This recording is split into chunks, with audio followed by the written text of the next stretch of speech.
أعوذ بالله من الشيطان الرجيم بسم الله الرحمن الرحيم إنما يؤمن بآياتنا الذين إذا ذكروا بها خروا سجدا وسبحوا بحمد ربهم وهم لا يستكبرون بس ہماری آیتوں پر وہی لوگ ایمان لاتے ہیں جنہیں ان کے ذریعے نصیحت کی جاتی ہے تو وہ سجدہ کرتے ہوئے گر جاتے ہیں اور اپنے رب کی حمد کے ساتھ تسبیح کرتے ہیں اور وہ تکبر نہیں کرتے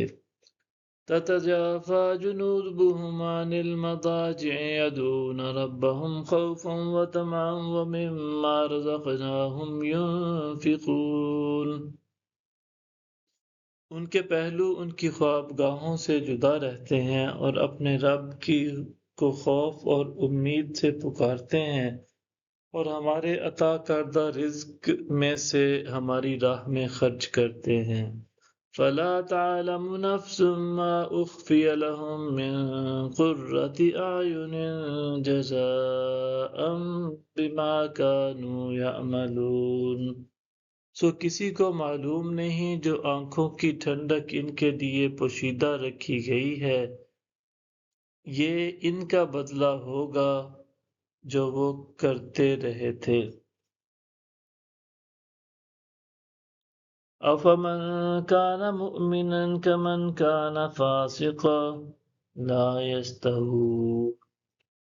بھلا وہ شخص جو صاحب ایمان ہو اس کی مثل ہو سکتا ہے جو نافرمان ہو؟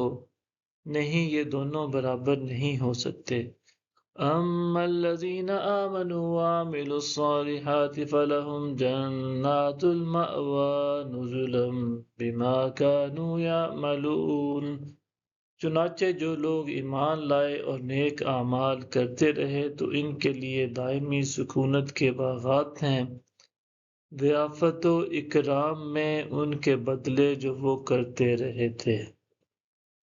وَأَمَّا الَّذِينَ فَسَقُوا فَمَأْوَاهُمُ النَّارُ كُلَّمَا أَرَادُوا أَن يَخْرُجُوا مِنْهَا أُعِيدُوا فِيهَا وَقِيلَ لَهُمْ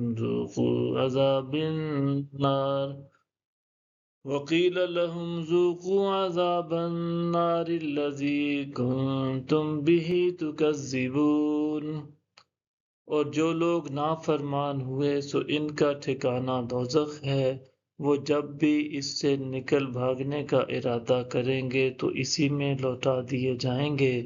اور ان سے کہا جائے گا کہ اس آتش دوزخ کا عذاب چکھتے رہو جسے تم جھٹلایا کرتے تھے۔ صدق اللہ العظیم۔